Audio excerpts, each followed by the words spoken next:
I wish they had left us some kind of a training manual, some kind of a secret sauce recipe card that we could pick up and go, all right, here's what it is, here's what we do. What do we do? How do we get back to that? Now, when the children of Israel going into the Promised Land, they crossed the Jordan River, and God stood it on end, and they walked across. And before the waters stopped parting, God told them to take 12 stones from the bottom of the river and put it up on the top of Mount Gilgal and make a monument, so that when your children ask, what are these stones, you'll be able to tell them, this is where God parted the sea. And that's what the Pilgrims left us.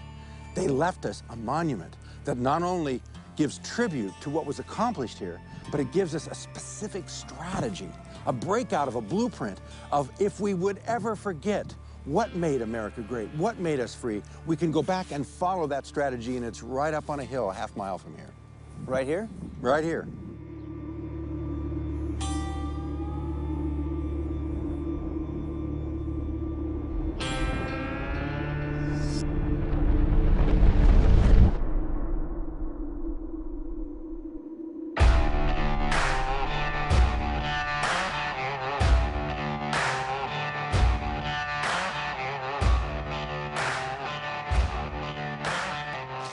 Is huge.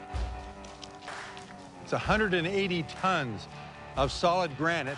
It's the largest granite monument in America, and it's hidden on a hilltop overlooking Plymouth in a residential neighborhood. I've never heard of this. Hardly anybody in America knows about it, and yet the people of America put this together over a 70-year period, paid for by the Congress, paid for by the state legislature in Massachusetts, as a strategy laid out.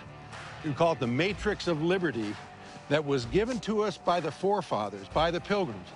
And those 130 years ago, when they built this, wanted to leave this behind for us, so that if we would ever forget how liberty is built, we would know what to do to regain it. This is how they did it. This is how they did it. Now, if somebody else wants to try another way, which is what's happening today in America, we're trying 1,000 ways to turn America around, but this is the way it was done. This is it. The only successful strategy of liberty that has ever been carried out in the history of mankind. Well, let's walk through it. And let's take this strategy apart. What does this mean? What are they trying to tell us here? So where do you start? Her name is Faith. It says so right there. And she is pointing her finger to heaven. Why? Where God is. Where God is, because her faith is in the God of the Bible, in Jesus Christ. They knew that the only faith that could bring true liberty was a faith in the one true God and his Bible. And you see a Bible there, an open Bible. It's a Geneva Bible. The pages are opened up, which meant that they read it. And as they read it, and as they had faith in God, he gave them wisdom. That's why you see the star on her forehead. She's given wisdom to know how to live in this world. And all of the rest of these statues, each one weighing almost 20 tons, is tied to faith, because without faith, it falls apart. And that's the beginning of it all.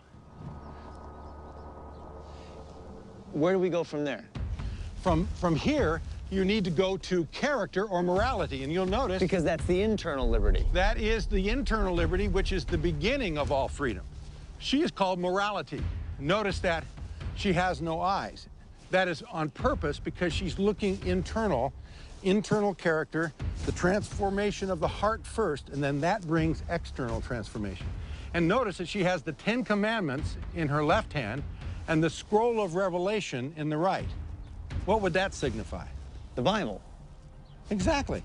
That if you want to have morality, there has to be a standard, and more than that, there has to be an internal transformation. This is speaking of the need to internalize and allow God to change our hearts and our minds first. Because in England, you had top-down morality imposed on people. Do this, do that. You're moralizing people, but you're saying their morality started in the heart. In the heart. It had to be changed here. They realized inside. Just because you said you were a member of a church, like the Church of England, didn't make you a Christian. And you see this over on the side. The side statues give an explanation of what the meaning of this is for us. That's why we need the evangelist. You see the evangel here writing down the Gospels. And there's a need for evangelists. Why? Because we need to have the gospel of the great liberating gospel of Christ that says he came to set us free first. So this is completely contrary to the way the rest of the world had done it up to this point. The Pilgrims are saying that morality starts internally with the gospel. The evangelist has to preach the message that transforms the heart, and then you want to do what's right, rather than being forced to do what's right from the king who tells you what good and bad is. That's it. Okay, what's next? What's next is, and you see the development of it, if you want to have a free civilization, you need to have a civil authority or civil law that will give a base for that freedom. In other words, you've got to have some degree of order in society. And that order, as you see here, is built upon law. The principles of God's law then are related into the civil law. And that's what we see here in his left hand. We also see his hand, his right hand is extended in mercy. Mercy toward those that he's dealing justice with. Why? Because this form of law has a degree of equity in it. And you see this in the side statues where... Can we go see? Yeah. Justice. She's holding the scales of justice with justice and equity, which means that, you know, when a crime is committed, it should be cared for in terms of its punishment, the same for the rich and for the poor and for everyone else. There should be equality under the law. On the other side, we notice that this form of law is different than the laws of so many nations that are built on tyrants, that are built on, if the Aztecs wanted to cut your heart out, they just cut your heart out. Here, mercy. Mercy built upon the base that he offers us, mercy and grace, along with law. And in this form of law, there is that tremendous mercy. So you have to start with faith. Faith in the true God, that produces the internal morality of the heart. You have a standard by which to judge what good and bad is, and then you create a moral system of law to have a basis for a free and just society that can mete out justice when crimes are committed, but also extend mercy to people and show them grace. And then that gives you the freedom. Once you have a society that's built like this, now you have a civility in society. Now you can educate your children.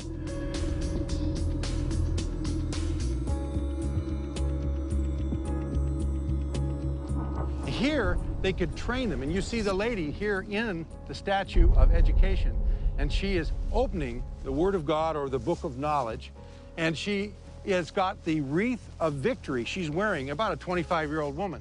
She is educating her children, and she is sitting in victory. Why is she sitting in victory?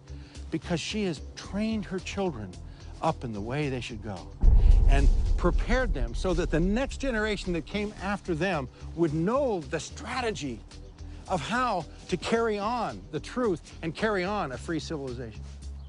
Isn't that amazing? And what's on her side over here? Over here, you see her training her child. And she has a book in her one hand, and then he has a scroll where he is writing on the other. And this is youth, trained in their youth. It was the parents' responsibility to educate. And so this would be the mother training up a child in the way he should go. You know what I think is interesting is that they had just left England and left this top-down government system. So when they got here, their idea of education wasn't send your kids off to a government school to educate them.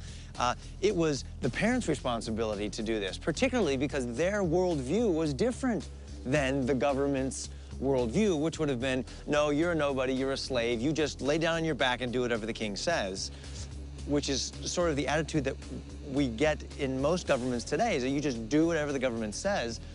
Whereas they're saying, no, it's our responsibility as parents to educate our kids and to teach them faith and internal morality and to understand the importance of fair, just, and merciful laws. And it's passed down from generation to generation. And if you see on the other side, you'll see how the grandfathers played a role.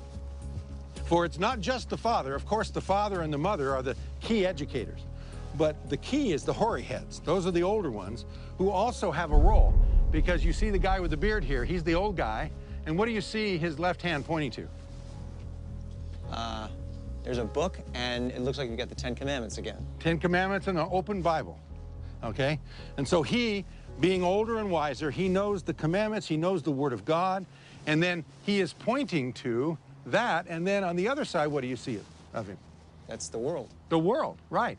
So he is teaching the younger generation, both his daughter and his grandchildren, how the world works from a biblical perspective.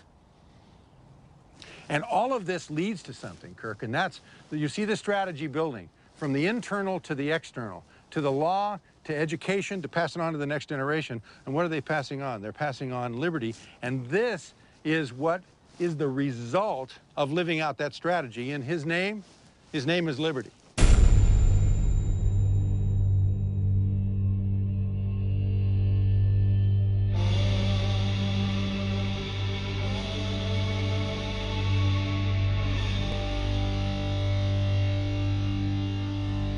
We call him Liberty Man. Look at this guy, he's a Liberty stud. hero. Now this guy is not a guy you want to mess with, right? And he's seated in liberty. Okay, explain who this guy is. Liberty Man. Liberty Man, or the liberty hero that he represents, is the fruit. He is the result of obeying the matrix of liberty that you see on this monument. And he is seated in liberty. Now, I want you to be careful to notice these details. Notice that he's holding broken chains in his left hand. Notice that he has, where the chains were, bound to his legs. Notice that he is now seated in liberty. He's got that good look on his face like, listen, I'm free, but I'm looking out, defending my liberty, but I'm free. And notice the claw that is on his right shoulder. That claw relates to a skin that goes around to the left here, and you see a lion's head, an entire lion skin. That ultimately represented the lion of the English tyrant back in those days. So he has slain the lion. He's slain the lion, and that's what it says here on the left. Tyranny is defeated, and you see Liberty Man standing over tyranny with his foot on the chest of tyranny. He's holding tyranny down. And again, the Pilgrims won this victory without violence of any kind, except living out God's principles. You know, one of the things that's striking me is the fact that this is talking about our forefathers, the Pilgrims, but this guy is not some wimpish little religious guy. I mean, this guy is a stud, right? Yeah. He's strong. He's looking out. He has just defeated a beast, and he's got a sword in his hand. That's right. And he's here to protect, right? That's right. He's here to protect his family and to defend the laws that they have made, and ultimately to defend their values and their character, their faith. Exactly, exactly. And it shows you that if you do it right, you can be strong as an individual, you can defend liberty, and if need be, you can fight. You don't want to fight, but if you have to, you're ready. But the point is, because you've done it God's way, there is a long-term blessing that goes with it. This is awesome. This is it. This is it.